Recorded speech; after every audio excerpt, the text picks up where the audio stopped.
তার থাকার জায়গা হবে জাহান্নাম। ওমা লিয-যালিমিনা মিন আনসার। কিয়ামতের ময়দানে এই ব্যক্তির জন্য কোনো সাহায্যকারী থাকবে না, কেউ থাকবে না। কোনো নবী রাসূল, কোনো ওলি, কোনো গাউস, কোনো কুতুব, কোনো পীর, কোনো মাশায়েখ, কোনো আলেম কেউ থাকবে না। আল্লাহ বলেছেন ফাকাদ হারামাল্লাহু আলাইহিল জান্নাহ, আমি তার জন্য জান্নাতকে হারাম করে দেব। আমি কোরআনুল কারীমের সূরা মায়েদার 72 নম্বর আয়াতে এই ঘোষণা দিলাম, আল্লাহ নিজে বলেছেন। সম্মানিত উপস্থিতি, রাসূলুল্লাহ সাল্লাল্লাহু আলাইহি সাল্লাম বলেছেন মান মাতা ইউশরিক বিল্লাহি দাখালান নার ওয়া মান মাতা লা ইউশরিক বিল্লাহি শাইআন দাখালাল জান্নাহ। যেই ব্যক্তি এমত অবস্থায় মৃত্যুবরণ করলো যে আল্লাহর সাথে সে শিরক করেনি, তাহলে দাখালাল জান্নাহ, তাকে আল্লাহ জান্নাত দেবেন।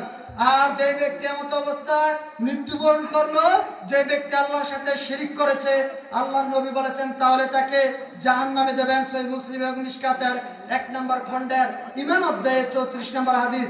সম্মানিত উপস্থিতি, আল্লাহ সুবহানাহু ওয়া তাআলা সূরা বাইয়ানার 6 নম্বর আয়াতে বলেন ইন্নাল্লাযীনা কাফারু মিন আহলিল কিতাবি ওয়াল মুশরিকিনা ফি নারি জাহান্নামা খালিদিনা ফিহা উলাইকা হুমুশ শাররুল বারিয়া। আল্লাহ তাআলা বলেন নিশ্চয় মুশরিক এবং আহলে কিতাবের মধ্যে যারা আল্লাহর সাথে শিরক করে, আমাদের মধ্যে যারা নিজেদেরকে মুসলিম দাবি করছি, আল্লাহ বলেছেন যারা মুসলিম দাবি করার পরেও, আহলে কিতাব দাবি করার পরেও যারা আল্লাহর সাথে শিরক করে এবং এই অবস্থায় মৃত্যুবরণ করে, তাদের থাকার জায়গা হবে জাহান্নাম।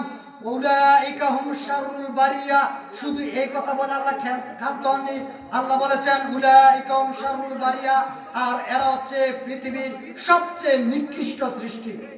সম্মানিত উপস্থিতি, আমরা জানি নিকৃষ্ট সৃষ্টির মধ্যে টয়লেটের মধ্যে যে কীট পতঙ্গ থাকে, যে পোকামাকড় থাকে, এগুলো হচ্ছে আল্লাহর সবচেয়ে নিকৃষ্ট সৃষ্টি। টয়লেটের মধ্যে যে পোকামাকড় থাকে এগুলো হচ্ছে সবচেয়ে নিকৃষ্ট সৃষ্টি। আল্লাহ বলেছেন যারা শিরক করা অবস্থায় মৃত্যুবরণ করে, এরা হচ্ছে আল্লাহর জমিনের মধ্যে সবচাইতে নিকৃষ্ট ব্যক্তি।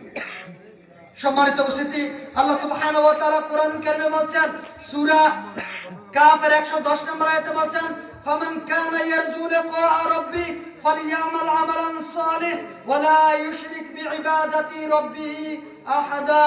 অতএব যে ব্যক্তি আল্লাহর সাথে সাক্ষাৎ করতে চায়, পালনকর্তার সাথে সাক্ষাৎ করতে চায়, সে যেন সৎ কর্ম সম্পাদন করে এবং তার পালনকর্তার সাথে ইবাদতে যেন কাউকে শরীক স্থাপন না করে। সূরা কাফের 110 নম্বর আয়াত। ইবনে আব্বাস রাদিয়াল্লাহু তাআলা আনহু বলেন রাসূলুল্লাহ সাল্লাল্লাহু আলাইহি সাল্লাম বলেছেন ইয়াদখুলুল জান্নাতা মিন উম্মতি 70 আলফান বিগাইরি হিসাব হুমুল্লাযীনা লা ইস্তারকুনা ওয়া লা ইয়াতাতায়্যারুনা ওয়া আলা রাব্বিহিম ইয়াতাওয়াক্কালুন।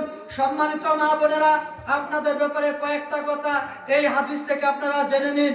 রাসূলুল্লাহ সাল্লাল্লাহু আলাইহি সাল্লাম বলেছেন, ইবনে আব্বাস রাসূল সাল্লাল্লাহু আলাইহি সাল্লামের চাচা যান, তিনি বলছেন যে আল্লাহর নবী বলেছেন ইয়াদখুলুল জান্নাতা মিন উম্মতি 70 আলফান বিগাইরি হিসাব হুমুল্লাযীনা লা ইস্তারকুনা ওয়া লা ইয়াতাতায়্যারুনা ওয়া আলা রাব্বিহিম ইয়াতাওয়াক্কালুন। আল্লাহ তাআলা 70,000 লোক রয়েছে যাদেরকে আল্লাহ তাআলা বিনা হিসাবে জান্নাত দেবেন, যাদের কোনো হিসাব না হবে না, এমনিতেই তাদেরকে জান্নাত দেওয়া হবে। তার মধ্যে প্রথম হচ্ছে উম্মুল্লাযীনা লা ইস্তারকুনা, যারা জীবনে কখনো কোনোদিন ঝাড়ফুঁক গ্রহণ করে না, হক যার হুকুক হোক অথবা না হোক যার হুকুক হোক। কোরআন সুন্নাহ দিয়ে ঝাড়ফুঁক করা জায়েজ, কোরআন সুন্নাহ দিয়ে ঝাড়ফুঁক করা জায়েজ, তবে আল্লাহ নবী বলেছেন যদি আপনি বিনা হিসাবে জান্নাতে যেতে চান তাহলে আপনি কোরআন সুন্নাহ দিয়ে ঝাড়ফুঁক গ্রহণ করতে পারবেন না। সম্মানিত উপস্থিতি, রাসূলুল্লাহ সাল্লাল্লাহু আলাইহি সাল্লাম বলেছেন হুমুল্লাযীনা লা ইস্তারকুনা, যারা কখনো কোনোদিন ঝাড়ফুঁক গ্রহণ করে না, এরা বিনা হিসাবে জান্নাতে যাবে, এদেরকে কোনো হিসাব নেওয়া হবে না। ওয়া লা ইয়াতাতায়্যারুনা, এবং যারা কখনো কুফলে বিশ্বাস করে না। কুফল মানে হচ্ছে যে ঘর থেকে বের হয়েছেন, ঘর থেকে বের হওয়ার পরে পিছন থেকে ডাক দেওয়া যায় না, এই চিন্তা চেতনা মাথায় নেওয়া, এটা হচ্ছে কুফল। এমন কুফল করা যাবে না। সম্মানিত উপস্থিতি, সন্ধ্যার সময় ঘর ঝাড়ু দেওয়া যায় না, দোকানপাট ঝাড়ু দেওয়া যায় না, এগুলি হচ্ছে শিরক, এগুলি হচ্ছে কুসংস্কার। এই কুসংস্কার বিশ্বাস করা যাবে না, এগুলো থেকে আপনাদেরকে ফিরত আসতে হবে। সকালবেলা অথবা বিকালবেলা দোকান খোলার পর বাকিতে সদাই দেওয়া যায় না, এই কথা বলা শিরক। এরপরে আপনার ঘর ঝাড়ু দেওয়া যায় না, এগুলো হচ্ছে কুসংস্কার। মাথার উপর দিয়ে কাক ডাকলে, তারপরে হাত থেকে প্লেট পরে গেলে মেহমান আসতে পারে, মাথার উপর দিয়ে কাক ডাকলে মানুষ মারা যেতে পারে, এই ধরনের চিন্তা চেতনা করা। সামনে দিয়ে বিড়াল গিয়েছে অথবা একটা কুকুর গিয়েছে, তাহলে আমার আজকে অবস্থা সারাদিন খারাপ যেতে পারে, এই ধরনের চিন্তা চেতনা করা, এগুলি সব হচ্ছে কুফর, এগুলি সব হচ্ছে কুসংস্কার, এগুলো হচ্ছে শিরক। এগুলো থেকে আমাদেরকে ফিরে আসতে হবে।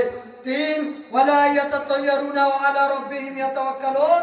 3 নম্বর হচ্ছে যারা সব সময় আল্লাহর প্রতি ভরসা রাখে, মানুষ হোক আর না হোক, মানুষ হোক আর না হোক, কোনো বিপদ আপদে যে কোনো অবস্থাতে বলবে যে আল্লাহ ভরসা। যারা বিপদে আপদে বলতে পারে আল্লাহ ভরসা, আল্লাহর প্রতি তাওয়াক্কুল রাখে, এমন ব্যক্তির জন্য রয়েছে বিনা হিসাবে জান্নাত। তার কোনো হিসাব নেওয়া হবে না। সন্তান সন্ততি বিপদে পড়তে পারে, আপনার সম্পদগুলি নষ্ট হতে পারে, আপনার সন্তান বিপদে পড়তে পারে, আপনার স্ত্রী বিপদে পড়তে পারে। বিপদের সময় ধৈর্য ধারণ করা, বিপদের সময় ধৈর্য ধারণ করা, আর মুখ দিয়ে উচ্চারণ করা যে আল্লাহ ভরসা, আল্লাহ এর সমাধান করে দেবেন, এই কথা যে ব্যক্তি বলতে পারে, আল্লাহ তাআলা বলছেন, আল্লাহর নবী বলেছেন, ওই ব্যক্তিকে আল্লাহ তাআলা বিনা হিসাবে জান্নাত দান করবেন। সম্মানিত উপস্থিতি, রাসূলুল্লাহ সাল্লাল্লাহু আলাইহি সাল্লাম বলছেন,